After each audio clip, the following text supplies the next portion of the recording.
بە گوێرەی دوایین ئاماری ڕێکخراوی خۆراکی جیهانی ناسراو بە فاو ناوی عێراق لە ڕیزبەندی پێشەوەی وڵاتانی جیهاندایە بۆ هاوردەکردنی برنج و ئامارەکە ئاماژە بۆ دەکات ساڵانە هەر تاکێکی عێراقی 37 کیلۆ برنجە خوات.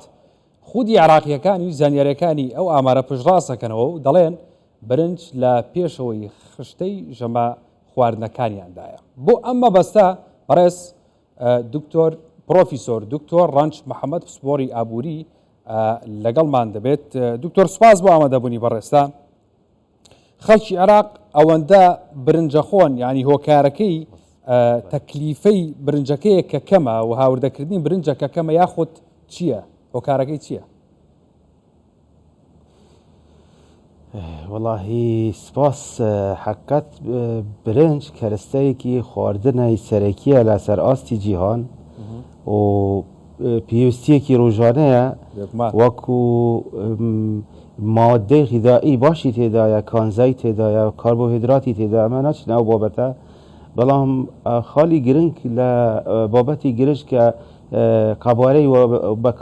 بەکارهێنان لە عێراق بەگشتی دوو ژمارە هەیە جیاوازن. یەکەمیان ژمارەی هاوردەکردن لە عێراق و ژمارەی بەکارخستن یان استهلاکردن بڵێن زۆر خواردنەوە. حقیقەت ئەوە هەردوو جیاوازن. ئەمەش هەندێک تێبینی هەیە لەسەر ئەو خاڵە، چونکە ئێستا ئەگەر کەسی بەنگلادێشی 257 کیلۆ لە ساڵێک برنجە خوارد، ڤێتنام 204، هەند و ئەم بڵێن چاینا و هەندێک وڵاتی تر 200 و 250 و تا 260 کیلۆ لە ساڵێک ئەخوارد. بەڵام لە عێراق 37 تا 40، تورکیا 17 کیلۆیە، کوێت 48 کیلۆیە، سعودیە منافسە لەگەڵ عێراق. ئەو ژمارانە کە حەجمی استهلاکی تاکە کەس ناگونجێت لەگەڵ هاوردەکردنی ئەو قەبارەی زیادی هاوردکردن کە ئێستا لەو ڕێکخراوەکان دیارەکەن کە لە عێراق زۆر هاوردە دەکرێت. ئەوەی شەمن پێشبینی ئەوە دەکەم هەندێک سپیکردنەوەی پایری تێدا بێت. زۆر باشە. جەنابی پرۆفیسۆر پێ دوانیە ئەو هاوردەکردنە ئەو ینی ئەو بڕە زۆر بێ، ینی چکە بڕەکە زۆرەکە باسەکرێت. بەڵێ بێگومان زۆرە. ساڵانە ملیارێک و 170 ملیۆن دلار عێراق بەگشتی لەگەڵ هەرێمی کوردستان پارە حواڵەی دەرەوە دەکات بۆ هاوردەکردنی برنجی ڤێتنامی و پاکستانی و ئەمریکی. بەڵام تورکیا ئەگەر بێ بقارەنە بکەیت ژمارەی دانیشتوانی تورکیا نیوەی عێراق کەمتریشە، بەڵام ئەو پارەیە نییە. ئەگەر بین باسی تورکیا بکەین 286 ملیۆن دلار حواڵەی دەرەوە کات بۆ هاوردەکردنی برنج. ڕاستە برنج بابەتێکی سەرەکیە بۆ خواردن لە ئاستی جیهان هەموودا، بەڵام ئەوە زێدەڕەویە لە عێراق دەکرێت لە ڕووی ئاینیەوە، لە ڕووی ئابوووریەوە، لە ڕووی مرۆڤاتیەوە زۆر کارێکی درست نییە.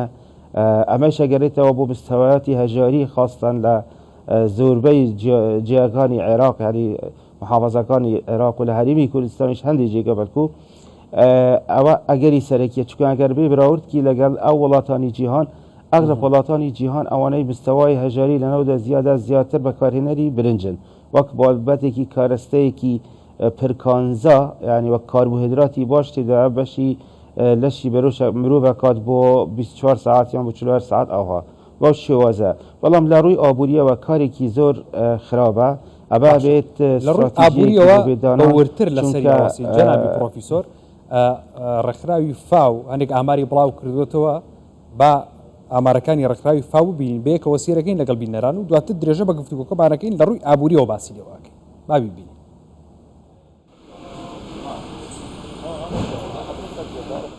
إذا أردت معرفة حب العراقيين للرز ئەگەر بتەوێت خۆشەویستی عێراقەکان بە خواردنی برنج بزانیت، پێویستە سەیرێکی ئەم دوو گەنجە بکەیت کە تەنانەت نەخۆشی شەکرەش نەیتوانی و ڕێگری خواردنی برنجیان لێ بکات.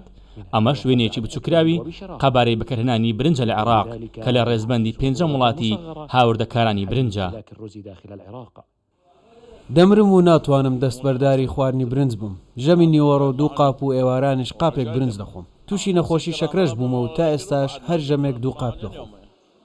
ناتوانم دەستبەرداری برنج بم. نەخۆشی شەکرەشم هەیە و بەڵام هەر دەیخۆم. بەیانیان و نیوەڕۆ و ئێواران دەیخۆم. تەنانەت شەوانی شەر بەدەست دەیخۆم نەک بە کەوچک. أما عن حجم الاستهلاك السنوي من الرز سەبارەت بە قەبارەی خواردنی ساڵانەی برنج بۆ هەر تاکێکی عراقی دەکرێت ئەو بڕە برنجە لە چێشخانەکاندا ئامادە دەکرێت بکرێتە پێوەر بۆ ئەو بڕی لە چێشخانەی ماڵانیشدا بەکاردەهێنرێت هەندێک چێشلەنێر دەڵێن 30 بۆ 50 کیلۆگرام لە ڕۆژێکدا ئامادە دەکەن لە هەندێک لە چێشخانەکانیش دەگاتە 2 هێندە و 3 هێندەی ئەو بڕە.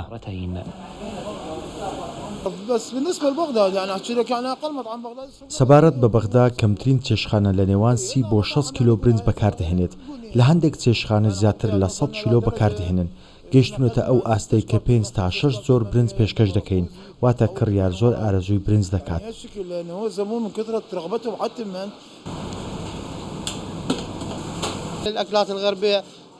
خواردنی ڕۆژە ئاوایی کات بەسەربردنە و درەنگ ناکەوێت بەڵام ژەمی سەرەکی برنج و شۆربای عراقی دۆڵما یان هەر خواردنێکە کە برنجی تێدا بێت. بحسب إحصائيات منظمة الفاو فإن معدل استهلاك بە جۆرە ئامارێکی ڕێکخراوی فاو تێکرای بەکارهێنانی ساڵانەی هەر تاکێک بۆ برنج دەکاتە 37 کیلۆگرام بەڵام لەوانەیە ئەو ئامارە هێشتاش کەمتر بێت لە قەبارەی ڕاستەقینە بۆ نمونە لە شێشخانەکان ئەگەر داواش نەکەیت ئەوان پێشکەشت دەکەن. من بين الوجبات من أحد المطاعم ببغداد سيف علي كردستان بالتشوار. جنابی پرۆفیسۆر دەست بە گفتوگۆکەمانەکەینەوە یعنی وەکو پەیامبەرەکەمان باسی کرد خەڵکی عێراق زۆر حەزی بە برنجە تەنانەت خۆشمان حەزمان لێتی لەسەر سفرە خوارمان بەردەوام هەبێ بەس باشە ئاستی بەرەمێنانی برنج لە عێراقدا چۆنە لە ئاستی پێویستە هەیە؟ بەڵێ نەخێ ئەگەر بین تەماشای بەرهەمهێنانی برنج لە عێراق بکەین تەنانەت دوو جێگە هەیە ئەوە پارێزگەکانی عێراق وان بەستم هەرێمی کوردستانیەوە یەکێکیان ئەگەر غەڵەت نەبم قادسیەیە و حەدیثە لای ئەمبار هەردووکی نەوعی ئەمبەر و ئەوانە بەرهەم دێرن ئەو بەرهەمە بێگومان بەشی عێراق ناکات باشترین ئاستی بەرهەمهێنان لە ساڵی 2013 بوو ئەگەر غەڵەت نەبم لە 16 زۆر هاتە خوار ئەگەری دەگەرێتەوە بۆ ئاستی ئاو ئەگەر چکە برنج پێویستی بە ئاوە یەک دوو پێویستی وێ بە تەکنۆلۆژیا زیراعی هەیە ینی کشت و کاڵ تەکنۆلۆژیا بکەوێتەناوی ئەمە بین باسی هەرێمی کوردستانیش بکەین یان دوای ئەگەر تەوەلێکی تر هەبێت باسی هەرێمی کوردستان تایبەتمەندیەکی تری هەیە بەڵێ باشە دکتۆر ئێمە لە ڕووی هەرێمی کوردستان بەڵێ باشە دکتۆر لە هەرێمی کوردستان کەشوهەوای گونجاوە لە ڕووی ئاو دێری و ئاوڕۆ لە هەرێمی کوردستان ینی خاکەکەی بە پیتە ئاوێکی باشی هەیە تا چەند گرنگە عێراق لەگەڵ هەرێمی کوردستان ڕێبکەی بۆی کە پارە بە بەرهەمێنانی برنج بێت لە هەرێمی کوردستانە بۆی کە عێراقی سوودی لێوەرگێ هەرێمی کوردستانیش خۆی ئەو بڕە برنجێکەیەتی پێم وایە پێداویستی ناخۆ بڕکاتەوە بۆ هەرێمی کوردستان ڕاستە وڵا بەرز ئەوە زۆر شمەک هەیە لە هەرێمی کوردستان وەکو بێژن بار گونجاوە و ژینگەش زۆر ئامادەیە بۆ بەرهەمهێنانی زۆر شت لەوانە برنجە لەوانە هەمووی بەرهەمەکانی خۆراک لە هەرێمی کوردستان باشە بێت جگە لە خورما و ئەمانە لە جنوب باشە لە باشوور باشە ئەو مشکلەی هەرێمی کوردستانی مشکلە هەر بە عێراقەوە بەسراوەمە هەموو دەروازەکان کراوەنە و ڕێگاکانی ناوەڕاست و باشووری عێراق کراوەنە لەگەڵ دراوسیەکانی تر بە تەهریب شمەک داخلە بێت واتە سیاسەتێکی گومرکی نەک سیاسەتێکی باشی گومرکی هەیە کەم بکوم بێت و ئەگەر سیاسەتێکی گومرکیش هەبێت نەک لەو ئاستەیە هەموو وڵاتانی جیهان ئەگەر هات و کەرەستەیەک زۆر داخوازی لەسەر هەبێت خاصی لەسەر هەبێت حکومت پاڵپشتی ئەوە کات کە بەرهەمی ناوخۆی هەبێت ئەمە بە جیاوازی لەگەڵ ئەو جیهانی ئەمڕۆ هەمووی عێراق لە ساڵی 2022 بریارێکی دا ژمارە 27 کە گومرک لەسەر هەموو کەرەستەکاردین خواردن هەڵگرت و ئیتر هەمووی بە پارەیەکی کەم داخلی عێراق و هەرێمی کوردستانیش دەبێت ئەوە زەرەر لە ئابووری عێراقداتەوە لە مێژوویشدا هەر بینیمانە عێراق خۆی هیچ ڕۆژێک خۆی خاوەنی ئابووری خۆی نەبووە و هەبوو جارێکیش بایەخی نەداوە بۆ ئاستی ئابووری خۆی پێویست استیفادەی لە تەکنۆلۆژیا نەکردووە ڕێگەی داوە بە ڕێگەی ئەمە بڵێن نەیاسایی شمەک داخل بێت ئەمە لەسەر ئاستی عێراق لە ئاستی هەرێمی کوردستانیش ناڵێن بە هەمان شێوە بەڵام ئەمە پێویستی بە پشتیوانیەکی زیاتر هەیە هەرچەندە بە سپاسەوە حکوومەتی هەرێمی کوردستان کابینەی نۆ بە دەستخۆشیەوە کارێکی باش کراوە پاڵپشتیەکی باش هێتە کردن پلانێکی باش هەیە پلانێکی توکمە هەیە بۆ ناردنەوەی شمەکی هەرێمی کوردستان وەکەوە بینیمان کاپتاتە بوو کە هەنار بوو ئەمە بە تەسەوری من وەکو لایەنی زانستی پێویستیمان بە هەندێک خاڵ هەیە یەکێک لەوانە پێویستیە سیاسەتێکی گومرکی بۆ کۆمدا بنێت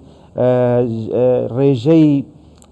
گومرک لەسەر هەندێک کەرستەیەوەی لە ناوخۆ زیاد استهلاک دەکرێت زیاد بکرێت بۆ ئەوەی پاڵپشت بێت بۆ جوتیاران بچن ئەو کارە بکەن مەبەستم لێرە نەک جوتیارانە بە دەستی کلاسیکی پێشتر بچن کاری برنج بکەن نەخێت تەکنۆلۆژیایانی ئاودێری بە شێوازێکی تازە ئەو ئاودێریانەی کە بە ڕەتوبەت شمەک یان بەرهەم دێنێت لە هەرێمی کوردستان منتەقەی ئاکرێ هەیە منتەقەی دهۆک و زاخ و سلێمانی هەولێرە زۆر جێگە هەیە ئاوێکی باش هەیە گەش و هەوایەکی باشە حقت ئەوە هەموویە بێتە مایەی دڵخۆشی بۆ خەڵک چونکە داهاتی ناوخۆ زیادە بێت داهاتی تاکەکەس زیادە بێت بەڵام لە هەندێک فاکتەری تریش هەیە کاریگەری دەکات ئەگەر دوای سەیری بکەیت زۆر باشە جەنابی پرۆفیسۆر ینی ئەو برنجەی کە لە عێراقەوە دێت با بڵێن عێراق هاوردەیەکات ئەوترێ کوالەتی باش نییە بەشێک لەو برنجە پلاستیکە هەر هیچ نییە ینی بەشە خۆراکی مانگانە کابانەکاری ماڵ لێ ڕازی نین ئەڵێن هەر ینی بە کەڵکی خواردن نایێت کوالەتی برنجی هاوردەکراو بۆ عێراق چۆنە بە کەڵکی خواردن نیە حقت معیارێکی عالەمی هەیە وەکو ستاندەرتێک پێی دەڵێن 5% یعنی ئەو دەنکە برنج 5% شکاوە بێت ئەوە تەبیعیتەوە حسابەکەن وەکو سیگنیفیکەنت 5% ئەگەر هاتو شکاوە بێت دروستە بەڵام ئەوەی لە عێراقە بینین شێوازێکی ترە ئەمە گومان نەک لەبەر لاهینمان هەیە لە جۆری برنجەکە کە برنجێکی بە پلاستیک دروست دەکات لە چاینە و لە هەند نازانین لە چ وڵاتێک دروست دەکات حقیقەت ناتوانین تهمەت بنین بە وڵاتێکی تر زۆر دوور لە ئێمە بەڵام ئەم برنجە گومانی لەسەر هەیە و لە زۆر سوسیال میدیا دیاری کراوە و هەندێک ژێدەری زانستیش هەیە کە برنج دروست دەکرێت هەندێک جاریش برنج دروست دەکرێت معادە چۆن ینی ئەوانەی کە ورد دەبن بڵێن لە ئەمەلیەی حەساد و دوورینەوە دیسان هەموو یەکەنە یان بۆ موادی نشاسە و شتیوە یانیش دەیکەنە بە برنج دیسان بەڵام بە شێوازێکی تر بەڵام ئەمە ئەوەی ئێمە دەڵێن جیاوازە مادەی پلاستیک و مادەی پرۆتینی تێدەکەنەوە شتی زیندوو وەکو مریشک و وەکو ماسی بە پرۆتین دروست دەکەن چۆن ئەگەر ئەو برنجە دروست نەکەن ئەمە گومانمان هەیە لەسەر ئەو شتە حقیقەت لە لای زانستیش پەسەند کراوە بەڵام خراپە لە راستی تەندروستیەوە ئەوە ئیشی من نییە دەمێنێت فەقەرەیەکی تر زۆر گرنگە ینی برگەیەکی زۆر گرنگە پێویستە کۆڵتی کۆنتترۆل لەسەر ئاستی عێراق و هەرێمی کوردستان زۆر ئەکتیو بکرێت بۆ دانانی سنۆریک بۆ ئەو برنجانەی کە داخلی عێراق دەبن چونکە زەرەری زیاترە ئەمە بێت بابەتی استثمار بە کارتی تەندروستیەوەش ببەستی چونکە دوای چەند ساڵێکی تر ئەگەر تاکە کەسێک نەخۆش بوو ئێمە کولفەیمان پێ دەوێت ئەبێ ئێستا کۆنتترۆل زۆر باش دکتۆر جان بەڕێز پرۆفیسۆر دکتۆر ڕەنج محەممەد پسپۆریا بوری خۆشحاڵە کردین لە دووەکەوە